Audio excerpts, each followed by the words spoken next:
సౌదీలో ఘోర రోడ్డు ప్రమాదం జరిగింది. భారతీయ యాత్రికులతో మక్కా నుంచి మదీనాకు వెళ్లిన బస్సు డీజిల్ ట్యాంకర్ ను ఢీకొట్టింది. ఈ ప్రమాదంలో 42 మంది సజీవ దహనమయ్యారు. మక్కా యాత్ర ముగించుకొని మదీనా వెళ్తుండగా బదర్ మదీనా మధ్య మఫరహత్ ప్రాంతంలో ఈ ఘటన జరిగింది. మృతుల్లో 20 మంది మహిళలు, 11 మంది చిన్నారులు ఉన్నారు. మృతుల్లో ఎక్కువ మంది హైదరాబాద్ వాసులుగా గుర్తించారు. బస్సులో ఒకరు తప్ప అందరూ మృతి చెందారు. మృతదేహాలు గుర్తుపట్టలేనంతగా కాలిపోయాయి.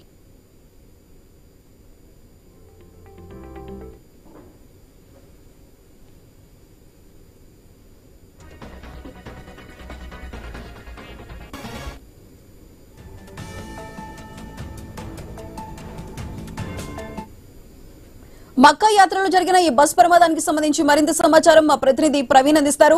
ప్రవీణ్, చెప్పండి. అయితే సౌదీలోని ఘోర బస్ ప్రమాదం హైదరాబాద్ అయితే సంభవించింది. దీంట్లో హైదరాబాద్ వాసులు కూడా మొత్తం కూడా దుర్మరణం పాలైనట్టుగా తెలుస్తుంది. మక్కా నుండి మదీనాకు భారతీయ యాత్రికులతో వెళ్తున్నటువంటి బస్సు అయితే డీజిల్ ట్యాంకర్ ని ఢీకొట్టడంతో ఇట్లా ప్రమాదం జరిగిందని కూడా తెలుస్తుంది. అదేవిధంగా చూసుకుంటే కనుక అయితే బస్సులో ఒకరు తప్ప అందరూ ఈ ప్రమాదంలో మరణించినట్టుగా కూడా తెలుస్తుంది.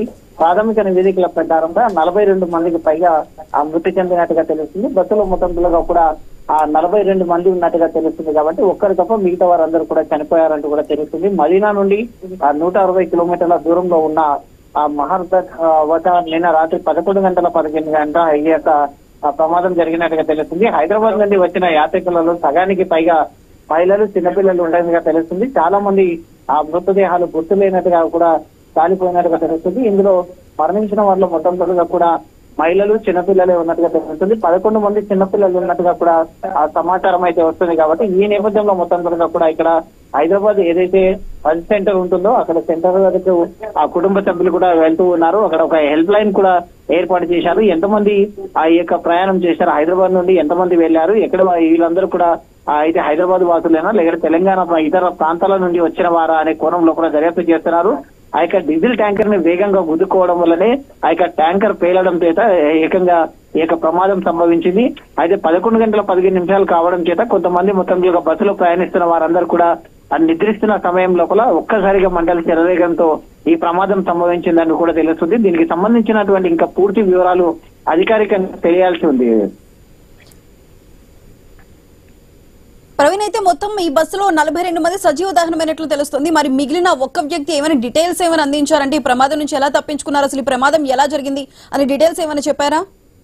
అయితే బస్సులో ప్రయాణిస్తున్నప్పుడు ప్రమాదం జరిగినప్పుడు బస్సులో 42 మంది ఉన్నట్టుగా తెలుస్తుంది. మొత్తం బస్సులో ఉన్నటువంటి అందరూ కూడా చనిపోయారని తెలుస్తుంది. అయితే ఈ వ్యక్తి ఎవరైతే ఇక తప్పించుకున్నటువంటి వ్యక్తి అయితే గాయాల పాలై అక్కడ నుండి అయితే మిస్సింగ్ అయినట్టుగా కూడా తెలుస్తుంది. బస్సులో ఆ వ్యక్తిని చూపించట్లేదు కాబట్టి ఇంకా అధికారికంగా ప్రకటించాలి ఆ వ్యక్తి ఎవరు అనే కోణం లోపల కదా ఈ యొక్క ఆ వ్యక్తి ఒకవేళ ఆ వ్యక్తి నుంచి సమాచారం కూడా అందుకుంటే ఈ ప్రమాదం ఏ విధంగా జరిగింది, అసలు కారణం ఏమై ఉంటుంది, నిలబడ్డ ట్యాంకర్ ని ఈ యొక్క బస్సు అయితే యాక్సిడెంట్ చేయడం జరిగిందా లేకుంటే ఆ ట్యాంకర్ డ్రైవర్ది ఏమన్నా ప్రమాదం ఉందా అనే కోణం లోపల ఇంకా దర్యాప్తు చేస్తున్నారు. కాబట్టి ఒక్కరు తప్ప మిగతా వాళ్ళందరూ కూడా చనిపోవడంతోనే మొత్తం కూడా అక్కడ తీవ్ర విషాద ఛాయలు అనుకున్నాయని తెలుస్తుంది. ఇక్కడ నాంపల్లిలో ఉండేటటువంటి హజ్ సెంటర్ కు కూడా ఒక్కొక్కరుగా కుటుంబ సభ్యులు మొత్తం కూడా చేరుకుంటున్నారు. చేరుకునే వాళ్ళ వివరాలు మొత్తం కూడా అక్కడ సేకరిస్తున్నారు. ఎంతమంది ప్రయాణం ఇక్కడ నుంచి ప్రయాణం కొనసాగించారు, అందులో ఎక్కువగా మహిళలు ఉండడం చేత వీరందరూ హైదరాబాద్ కు చెందిన వాళ్ళైనా లేదంటే ఇతర అయితే మొత్తం తెలంగాణలో ఉండేటటువంటి ఇతర జిల్లాకు చెందిన వాళ్ళు ఎంతమంది ఉన్నారనే కోణం లోపల దర్యాప్తు చేస్తున్నారు. వాళ్ళని గుర్తించడం మొత్తం కూడా తీవ్రంగా మొత్తం అందరూ కూడా సజీవ దహనమైన నేపథ్యంలో వాళ్ళ యొక్క ఆ DNA పరీక్షలు నిర్వహించి మొత్తం కూడా వాళ్ళని గుర్తించడం అయితే మొత్తం కొద్దిగా కష్టతరంగా మారిందని తెలుస్తుంది. ప్రవీణ్, అయితే ఈ బస్సులో ఉన్న వారందరూ కూడా ఏదైనా ఏజెన్సీ ద్వారా వెళ్ళిన వాళ్ళు ఉన్నారా లేదంటే సెపరేట్ గా వెళ్ళిన వ్యక్తులు ఎవరైనా ఉన్నారా?